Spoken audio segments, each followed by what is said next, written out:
Welcome to the Victim Service Center podcast. Here we sit down with professionals that serve survivors and victims of trauma, or those who have experienced violence and have conversations about social issues. This week we are talking about how primary survivors can prioritize self-care after a traumatic experience. My name is Jenarine, my pronouns are she, her, and I am the Education and Prevention Coordinator at the Victim Service Center. With me today, I have Stepfan Jones, who is a clinical counselor. Thank you so much for joining me today. Can you please share with our audience a little more about who you are and what you do? Yeah, absolutely. So first of all, I want to thank you, Anna, for having me on and reaching out. And so super excited to be on here with you and just grateful for the work that you're doing with your podcast and, just trying to help people obtain this information so that they can, just be better equipped to help those that they're around and potentially help themselves. So as you mentioned, my name is Stepfan. My pronouns are he, him, his. So I've had the awesome opportunity for life to take me through a couple different scenarios and work with various types of people. And so I started out not even close to the field. I started out my associates in health sciences. And so I did physical therapy. So I was a physical therapist assistant for a couple of years. And I did that. And then I went back to school a few years later at the University of Southern Maine and finished my undergrad in psychology. And from there, I decided to get my master's at Simmons University in social work. And so I'm a recently licensed social worker, which I'm super excited about. And so my experience has taken me many places and worked with a variety of people. So I worked with children and mentored them in the counseling sense as mentors. I did a little bit of ministry work. And so I worked with a lot of college students and kind of helping them with their spiritual journey. And then as a social worker, I spent some time in a school setting. So I was in a high school for a few months. And then I spent 3 years, the majority of my social work career, as 3 years in addiction and recovery for a nonprofit company out in Connecticut before moving back to Florida. And so now I'm currently serving in a private practice, which is specifically virtual for me. I mean, my clients range from teens and up. So yeah, I've done quite a bit. I'm kind of excited as I look back on that journey. I'm like, wow, that's kind of cool. Mm-hmm. First and foremost, congratulations. I know you said that you're a recently licensed social worker, so that's amazing for you. As you said, in your field of work, you have come across a diverse group of individuals who've experienced trauma. These people have been first-handedly victimized and are known as primary survivors. Can you explain more in depth about what a primary survivor is and who they can be? Yeah, absolutely. So primary survivor, can be anyone who's been through any adversity and is still working through it, or anyone who has had a firsthand traumatic experience, and so it just really depends on what they've been through. One of the things about trauma is that it's personal to the person. No one can really tell someone that what they've been through was or was not traumatic. And so, like I said, a primary survivor is anyone who's been through that adversity and is still kind of figuring out how to navigate life after that event. Perfect. What is trauma? Yeah, that's a great question. I think my working definition of trauma, because, trauma is subjective, as I mentioned. And so everyone might have a little different version of what trauma is to them. Um, but I define trauma as a really adverse experience or situation that a person has dealt with that has caused them like adversive feelings or emotions, based off of what they've been through. Thank you. Now, in your interactions with these individuals, what are common triggers, thoughts, and symptoms they may experience? And do you see a trend of negative self-talk? Yeah, there usually can be, a trend of negative self-talk. I think what I see, a lot of the ones you see as far as like triggers and symptoms are a big one can be a lack of trust, depending on what the traumatic experience was or is. There could be shame, there could be guilt, um, feelings of inadequacy, which can lead to a lot of negative talk, anger, you know, acting out, kind of like behaviors that tend to be more on the aggressive side, sometimes on the riskier side. And so sometimes with trauma victims, again, depending on what type of trauma they've experienced, one of the things that they want to display after a while with their acting out behaviors is that they're no longer going to be victims, and they really want to stand up for themselves. And so sometimes that acting out behavior, it isn't in the healthiest way, because now they're like, I'm old enough, I can defend myself, I'm not going to be in a position where I'm not heard. Like that's not going to happen to me anymore, and so people will start to, be aggressive with their wording. You might see people respond with anger. You'll also see dissociation, sometimes where people kind of split their mental well-being at the time, so that they can kind of separate from what's going on, with that during that traumatic experience. Sometimes you'll see attachment issues, so there'll be a hard time with developing relationships, and maintaining those relationships. And the thoughts, they range. It really depends on the person, and again, the traumatic experience that they've been through. And so I have one individual who, you know, growing up and even now, sometimes that person doesn't feel heard in their household. And even though they're a little bit older or a lot older, sometimes they'll have behaviors that almost mimic temper tantrums, and it's like, okay, well, I've said this and no one's hearing me. So now I'm going to act out in this way to get my point across so that people will take me seriously and hear what I'm saying, so when it comes to triggers, those are some of the things that you can really see and look out for. And the negative self-talk, those are things that we want to help people regain like their sense of power, regain their self-esteem, because sometimes trauma really does affect how a person perceives and feels about themselves. So, based on what you're saying, what I'm getting out of is that people who have experienced trauma, their reactions, their triggers, their thoughts, their symptoms that they experience after this event, it can differentiate. It's not a one size fits all. People react based on what has happened to them. And this can be in multiple different forms. And that is normal and that is okay. So, how does this affect primary survivors in their everyday life and throughout their lifespan? So, what happens to their personality, their physiology, and their psychology? Yeah, that's a great question. So, it depends on the stage of life that they're in. So for children, sometimes they can develop like adverse feelings about sex, or they can become hypersexual, um, in the sense of they might really kind of focus and be more alert with sexual behaviors.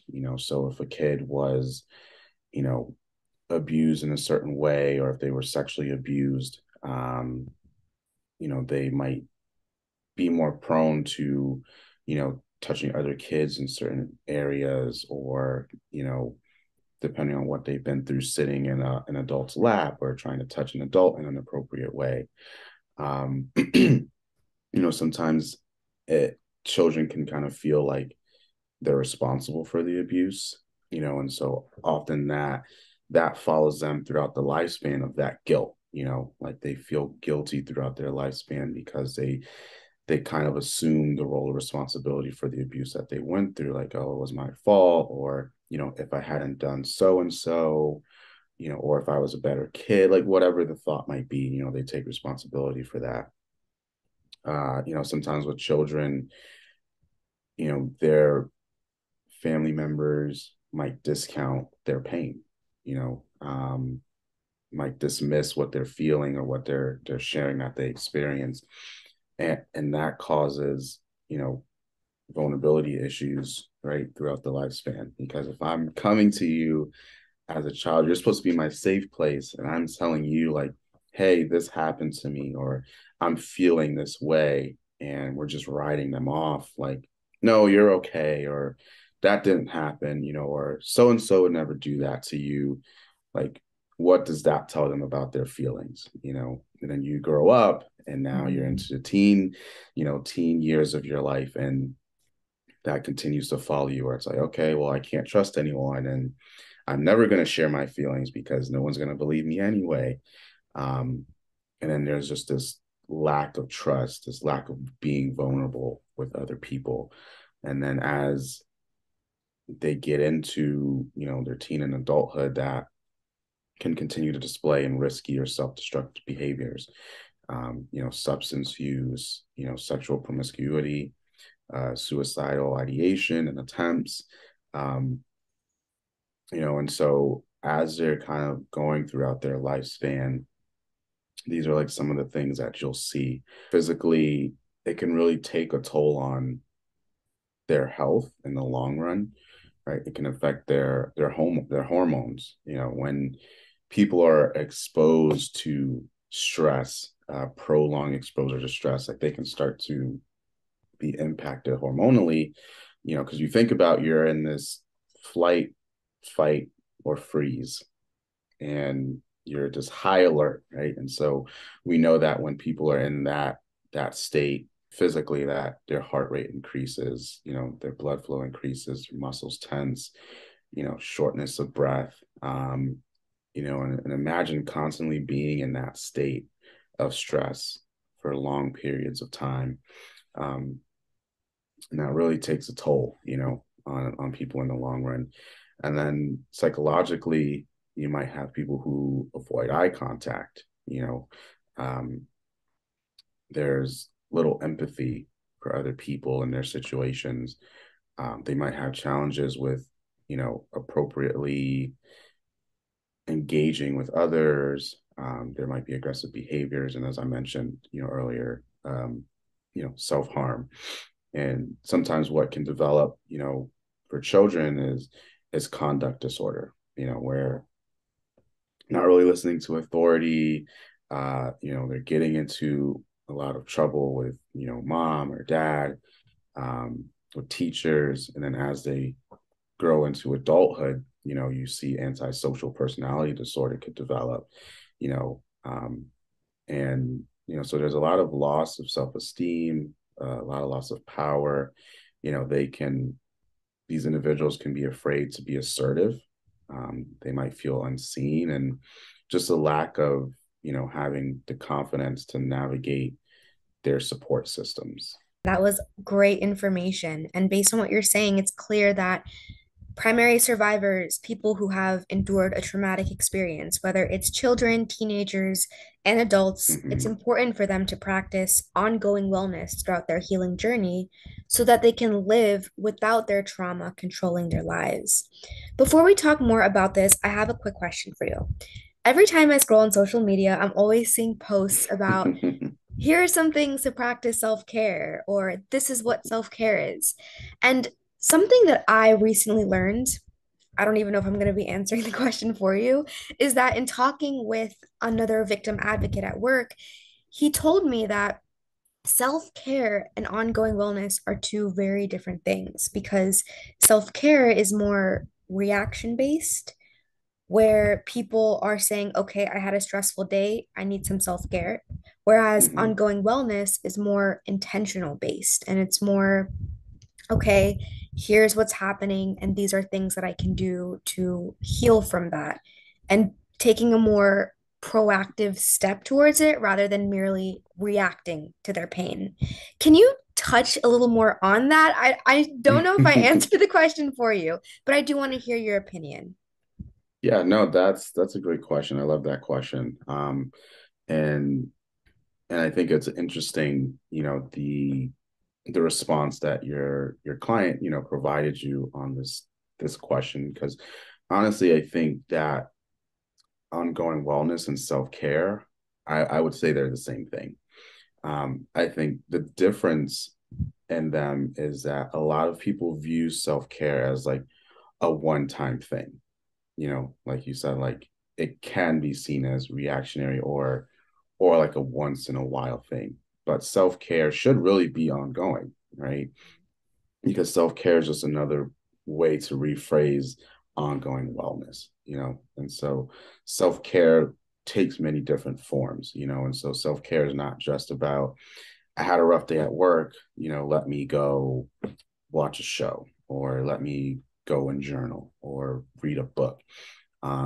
Those things would honestly be ongoing wellness, because you want to practice that. You want to be intentional, right? And so I think when you hear the two words, it could sound like self-care is not as intentional, whereas ongoing wellness is. And I think they both are about being intentional. And Thank it's you being for clarifying intentional. that. Yeah, absolutely. And it's being intentional with your health, with your body, with your soul, and really taking like a holistic approach to making sure that you are well. So it's really like, okay, what choices are you making to take care of yourself, and how often are you implementing those things, so that you can be well. Thank you. So, as a therapist, I know that it is important to individualize the skills that are given in each session. So, what are some ongoing wellness and self care, since they're both the same, skills that you would suggest for a child, an adolescent, and an adult? And how would you direct these individuals in their healing journey? And I know that's a loaded question, so please take your time. Yeah, it definitely is. I think it first of all, I would start by encouraging everyone to be in therapy. Um, not waiting until like things get really bad. And this is like, kind of ties into your last question, right? Like you could almost view therapy as ongoing wellness, right? Mhm. So not just like, oh, the building's on fire in my life. Now I should get a therapist. But you know what? Things are good. Okay, I'm gonna at least build that connection with someone so that when I do have a rough day or I am going through something, I have a neutral ear to bounce that stuff off of. But I think being in tune with yourself, for adolescents and adults, a form of self-awareness that I like to practice with my clients is working on acknowledging what's going on in their lives, engaging in it, processing it, and then depending on what it is, letting it go. I think so often we can try to pretend or deny that we're dealing with something in our lives. And it takes way more effort and energy to pretend it's not there rather than to just acknowledge, like, hey, this situation is here. It's here. I see it. I feel it. Let me acknowledge it and engage in it. So I think that's one of the skills that I think everybody needs is just being able to acknowledge what's going on in our lives. I think for children, it's a little bit harder, honestly. I think it really depends a lot on the caregiver, to be putting the child in a position to obtain like the necessary skills, to promote wellness. But I think the main thing that individuals can do to work on ongoing wellness is self-awareness and self-regulation, techniques, things that kind of help soothe us when we are overwhelmed or when we are stressed or disappointed, like things that can help to bring your heart rate down, to bring your breathing down, stabilize your rhythm so that you can, function at a better level. So, Stefan, I also think it's important to take into account cultural and ethnic groups because there are communities where therapy and counseling are taboo. So, how can we help some of these populations overcome their barriers, and what can they do in the meantime to prioritize their mental health and well-being? Yeah, we could definitely spend just a whole session just here. Hmm. This is definitely a question that is near and dear, to my heart. Being someone from an ethnic background, um, and also, challenging my own taboos and thoughts and experiences of, therapy and mental health. And I think just personally, before I answer that question, I think for me, I had to learn like that it's okay to admit, as we talked about earlier, like it's okay to admit and acknowledge that there are things that make you anxious. Um, and there are things that make you feel uncomfortable, and there are insecurities that you have that are okay to be aware of. And I think for me, it took me a while, like even with like mindfulness and meditation, I always used to joke and laugh and like, meditation is dumb. And, there's no way I'm going to be able to sit still and not think about anything. Like, cause then I'm sitting there trying to think about nothing, thinking about nothing. So I'm still thinking, Hmm. so I've had to overcome a lot of my own personal, um, taboos and just challenges when it comes to, um, how I see and view mental health. But I think to start, the way that we can prioritize mental health in these other communities, um, again, it starts with increasing awareness. I think it's so important, um, for people to be aware of, the importance of mental health to help people reshape how they view the body. Because I think it's very easy, right, for us to, if we bang our knee, and it's been feeling funky for a while, it's like, oh, I might need to go get checked, or, my breathing has been off for Hmm. a couple of days, like that's kind of concerning, and so sometimes it's, and even in that aspect, sometimes, ethnic groups are a little bit hesitant to go visit a doctor, right? But I think just increasing that awareness and how, and you know, renewing the way that we view our bodies and the importance, right, of ongoing wealth slash self-care.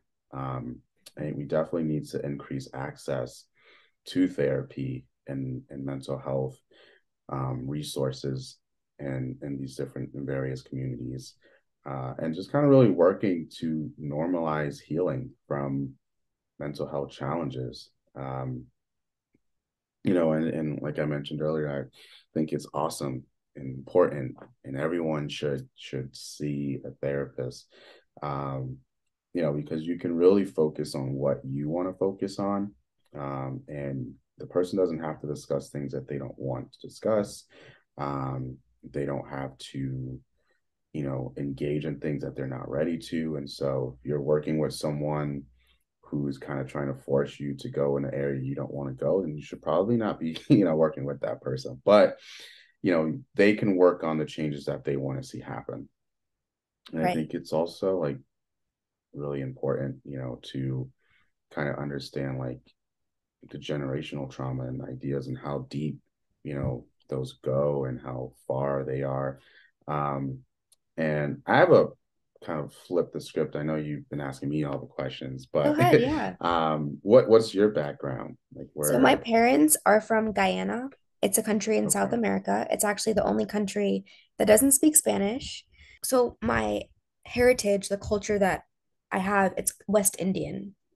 And okay, I can say that in the Indian community, in many Eastern cultures, there are taboos against, I wouldn't say against, but it's not normalized to talk about your problems.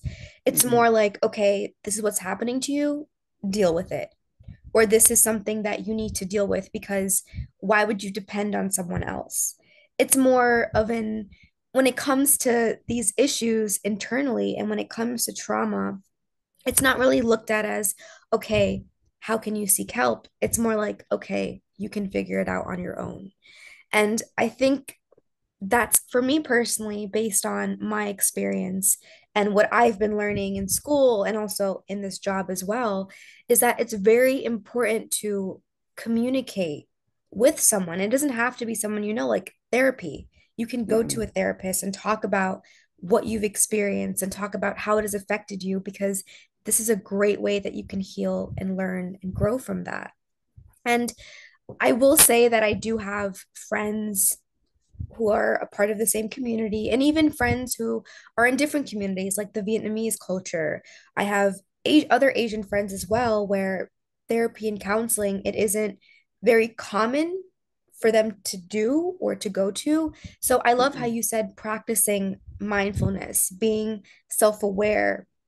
Um, and what has helped me a lot as well, I will say, is reading books, listening to audiobooks, Yeah. networking, like just meeting new people and listening to their stories. Because something that I've learned is that we all have trauma in a sense. We've all Yeah. experienced trauma. And it's learning to see how other people have grown from that or haven't grown from that so that you can learn is a great way to say, okay, this is what I need to do, or this is what I don't need to do. But that's a whole different conversation, because then self-awareness comes in the loop, and self-awareness, Right. there's so many different aspects. So I definitely relate with you on that cultural and taboo topics when it comes to therapy and counseling. Yeah, absolutely. And you bring up a great point. You remind me too, like, like you said, trauma is so vast, and there's not Mhm. a one, thing that fits all. And trauma can be long term, it could be short term, it could be severe, it could be not as severe, and Exactly. and one of the things, like as you mentioned, I think is important for people to know about trauma is that a lot of the clients that I work with, whether they have severe trauma or they view their trauma as not as intense, is that whatever the trauma is, when people feel like theirs isn't as bad and they try Mhm. this like push through, or I can get over it, something I often hear and it always breaks my heart is they're like, well, I've been through this, but there are people who have it worse than me. And it's like, yes, that's absolutely true. You're so Mhm. right. There are people who have it way worse than you, who have more intense situations of trauma or traumatic experiences. But the one thing I always tell my clients is, but that doesn't mean you dismiss your experiences, right? Your experiences are your own, and sometimes that's like a defense mechanism, right? People say this because they feel like, well, like you said, like I should just be able to push through, and Mhm. like it could be way worse. And so, this is like a form of trying to push through, of telling themselves like, well, mine's is not as bad as someone else's. And it's like, well, yes, but no. Like your Exactly. experience is your own, right? um Exactly.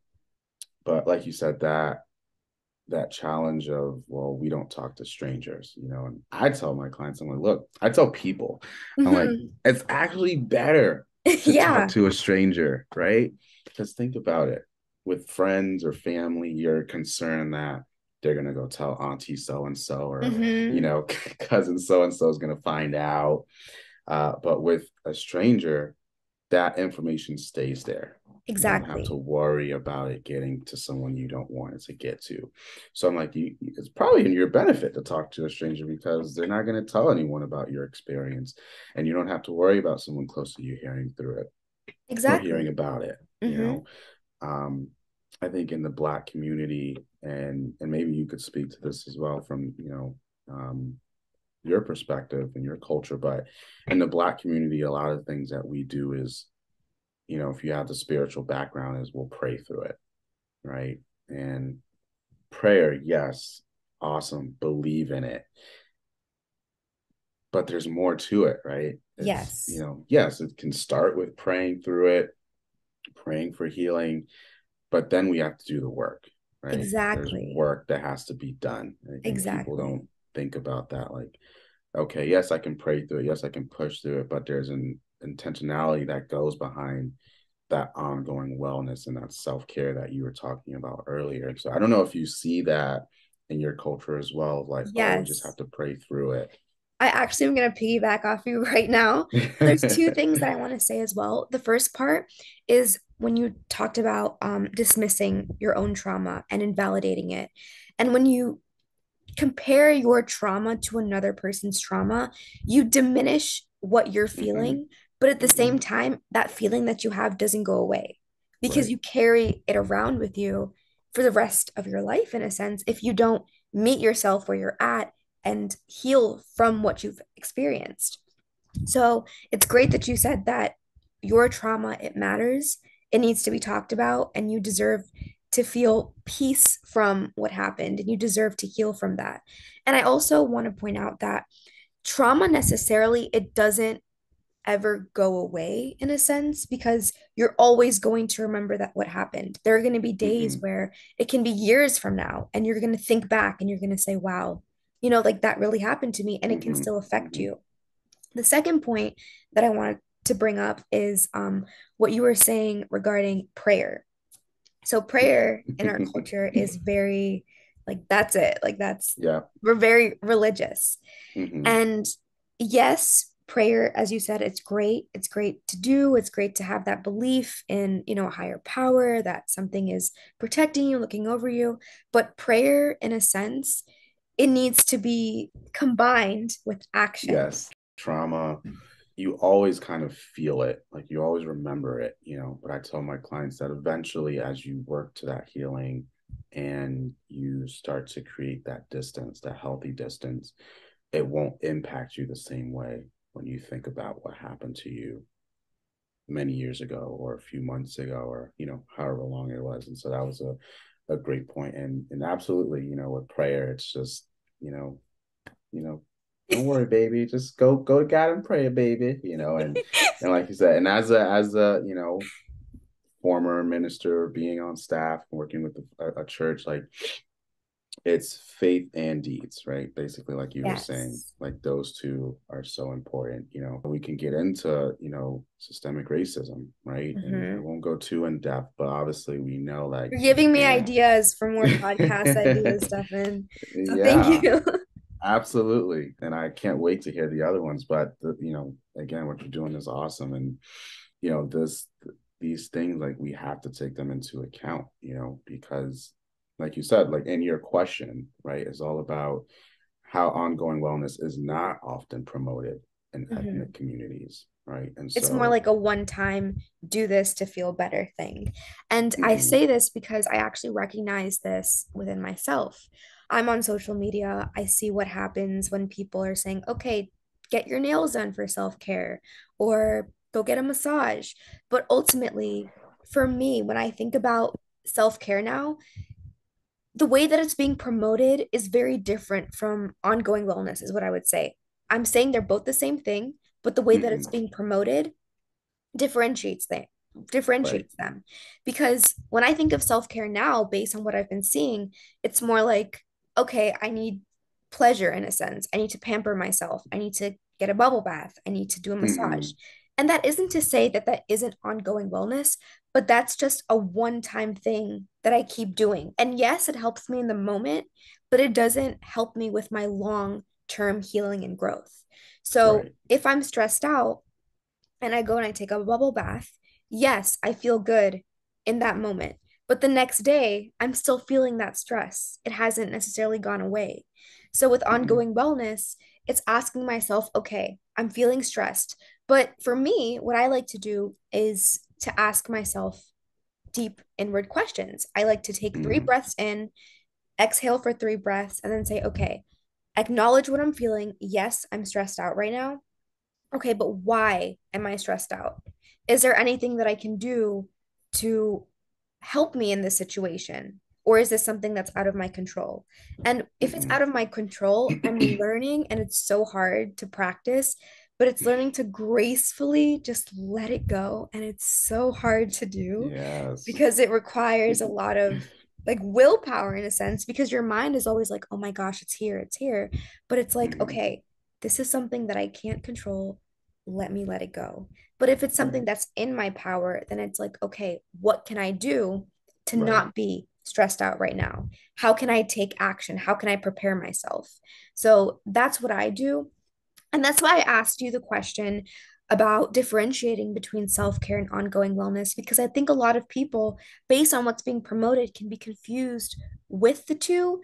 But in reality, as you said, they're actually one and the same. So it's more Mhm. about promoting self-care as ongoing wellness and ongoing wellness as self-care. Absolutely.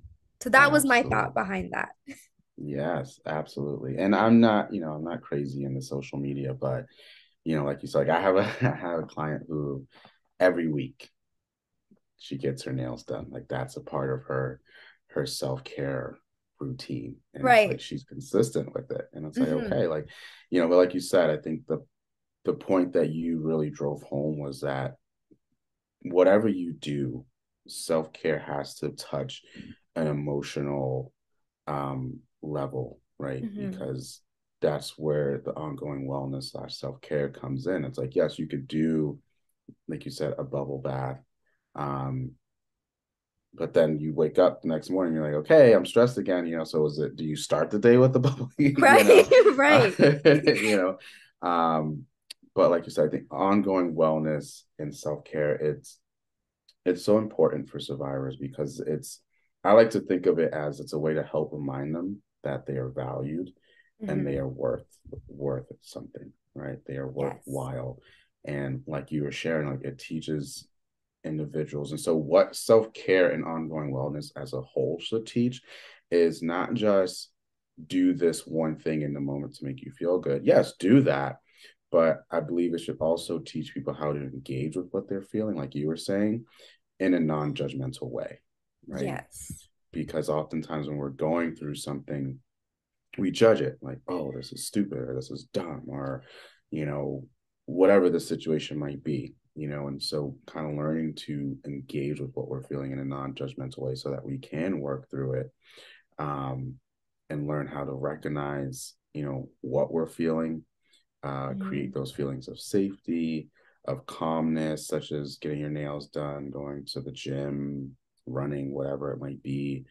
Learning to love themselves, that sense of belonging and acceptance, and ultimately the goal is independence. Right. To be able to practice these things, without the help of someone else or without the help or without really allowing that trauma to continually continuously negatively impact that individual. So I love the things that you just shared, and it's really important, because like you said, we want to see things like yoga studios and spaces to garden and to grow our own food, Mm-hmm. in our communities. But because it runs so deep, it can be so hard to fight through those unhealthy narratives. And then as your question and what you shared, like, and then you throw in social media, who's Mm-hmm. constantly feeding us these narratives and making something that should be ongoing seem like a It's just a once in a one blue moon time. thing. Mm-hmm. So yeah, um, yeah, It's I more about I being definitely agree. aware of what your reactions are and how you're coping with your trauma or whatever. It doesn't even have to be trauma in a sense, whatever emotion, negative emotion that you're feeling Mm-hmm. is. Because, and I love what you said about self-care and ongoing wellness. It's about taking the time for you because it shows you that you matter. Your peace of mind matters. Loving Mm-hmm. yourself matters. So, thank you, Stephan. My next question for you is in someone's healing journey, and they're practicing self care and ongoing wellness, we mentioned that it can take years before someone feels okay with what happened and they can accept with what happened and they can gracefully let go. So what is still misunderstood about victim responses to trauma? And what can we do to help people who are on their healing journey? Yeah, I think exactly what you said at the end there. It's a journey, right? Remembering that this healing doesn't come overnight, um, and it's going to take time, and they're going to need lots of patience, lots of grace, lots of Mhm. love and support. I think it's important for people to treat them as individuals, um, and just to to be able to have the basic understanding of trauma. Like you might not need to know everything that person's been through, or that person might not need, or that person might not feel comfortable or safe sharing everything they've been through. And I think just having that understanding of trauma, like I have a couple that I'm working with, and one of the partners, has a history of different various levels of trauma. And the other partner not so much, but the other partner doesn't really understand, you know, the trauma. And so when we're not aware of it, sometimes our own situation that we're dealing with Mm-hmm. triggers the other person, Mm-hmm. and then they respond in a certain way. Yeah. And you're looking at your personal situation, you're like, why are you acting like that? And they're reacting because something you did, even though it might not have been intentional, is triggering them and reminding them of something that they've been through traumatically. And then there's just this miscommunication and this misfiring. And it's like Right. one person's like, I'm in trauma response mode, and the other person is like, I'm just in like, I want this thing done mode, Mm-hmm. And when there's that lack of understanding, it really can impact the individual who's going through the trauma, and it can even make their journey towards healing that much longer, because they're constantly being put back in that state, and they're still kind of learning to work through that. Um, Individuals need a strong support system. Like Right.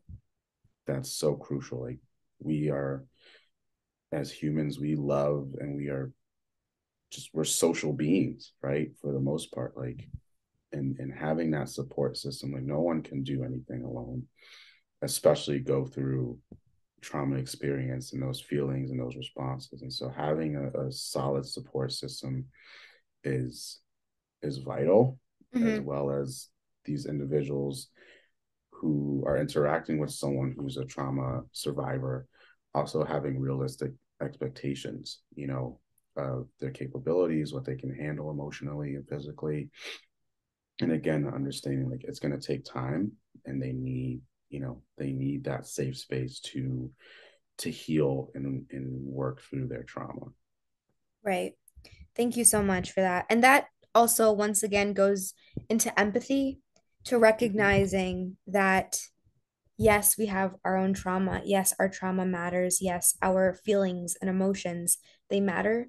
But also, there are other people who have feelings, emotions, Mm-hmm. situations that were traumatic for them.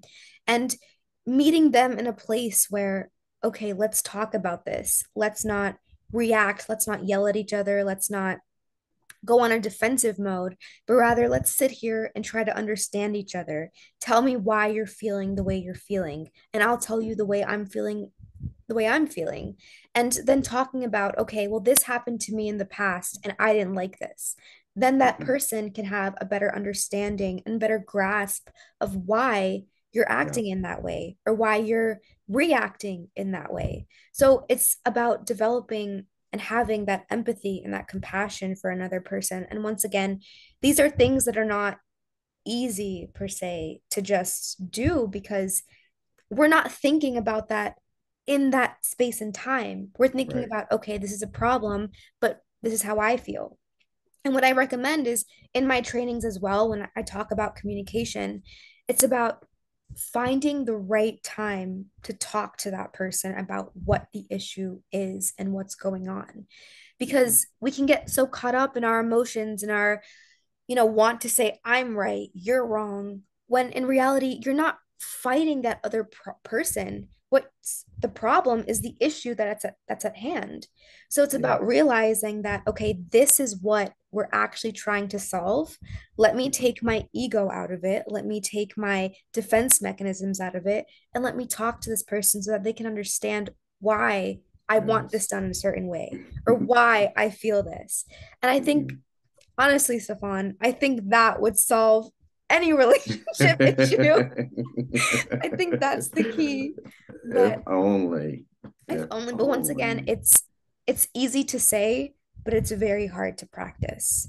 So Yeah. it's about tuning in inwardly, asking yourself important questions, reflecting, self-awareness, practicing self-care and ongoing wellness. I think these are very important things that we need to continue doing in our healing journey because as individuals, we all need to heal from something. It doesn't Mhm. matter what experience you had that was traumatic, even if you don't consider it traumatic, if it's still affecting your life, it's important. It needs to be dealt with and you need to heal. So, I think I Yeah. just went on a little rant, but No, that was awesome. That was a round of applause for that one. And I think even just to kind of, continue off of what you were saying, like it's so true because when we're interacting with other individuals who are survivors of trauma, um, what's really hard is sitting with those uncomfortable feelings, like you were right. saying.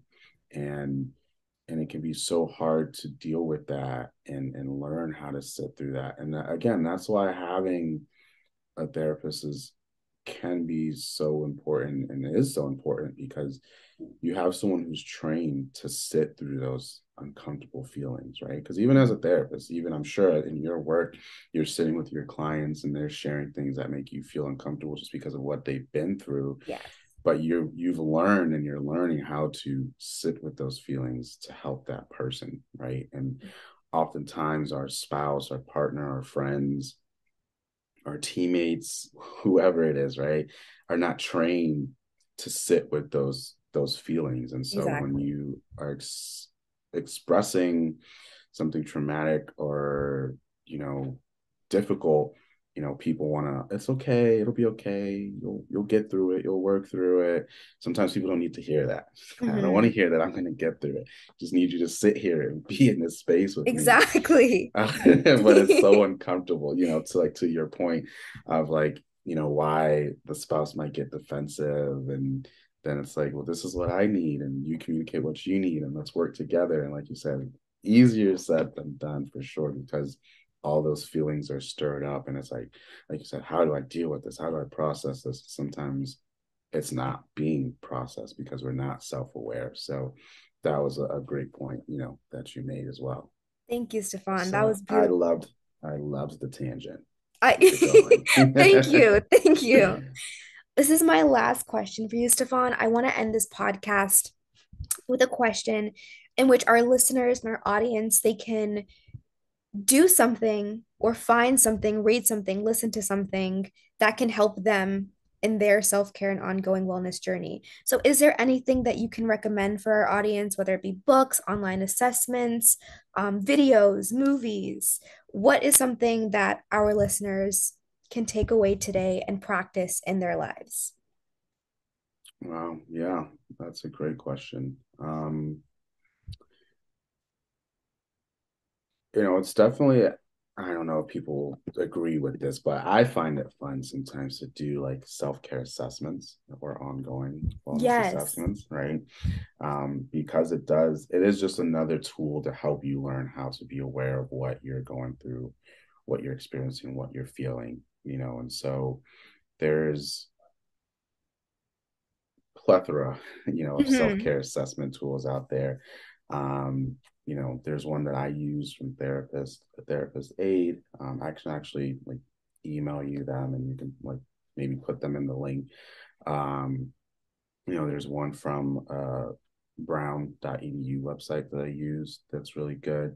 Um, and I think, as people are kind of working to, try to improve different areas of their lives, like getting something that helps them work on, like we're talking about, that self-awareness, right? And that's where these assessments come in, because they can help the individual begin with awareness, because that's where it all always begins. That's where therapy begins. That's where I always start with my clients, is let's work on you becoming more aware of what's going on in your life and why it's going on, right? And then once they have a solid grasp of that awareness, then it's like, okay, now let's start to move into phase two, and Hmm. phase three, and so on and so forth.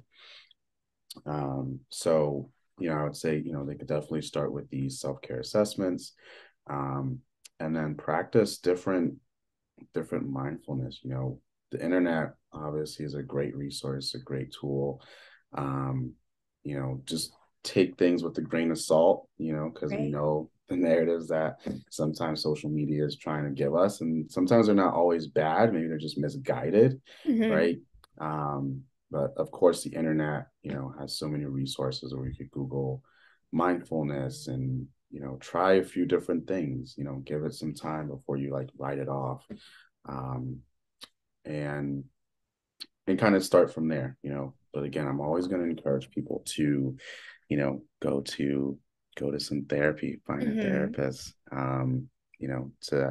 to find someone that you feel like is a match for you, and can help you alongside of your healing journey. But yeah, so I think, something that would be essential is therapy, self-care assessments to help you identify the areas you need to work on and areas you want Mm-hmm. to grow in, and kind of take it from there. And I know, kind of going back to our question earlier about um, just ethnic and cultural communities, a lot of individuals from that background, our background, want someone that looks like them, someone that can Mm-hmm. understand, what they've been through. And so you can also find, like, if you're looking for a therapist of color, there's blacktherapist.org. There's, so many other, I didn't look them up, but there's so many other, Right. websites where you can find a therapist of color. Even on Psychology Today, you can specify the type of person you're looking for. So I know that's also something that people are looking for, someone that they feel like can understand their background and what they've been through, and Mm-hmm. that looks like them. Thank you so much, Stepfan. I know I'm definitely going to be You. looking into those self-care online assessments. Thank you so much for sharing your knowledge on this area. Ongoing wellness is essential in a primary survivor's healing journey and also anyone's healing journey. As you said, therapy is a great form of ongoing wellness because you're consistently talking to someone and you're Mm-hmm. consistently learning how you can heal and grow from that experience.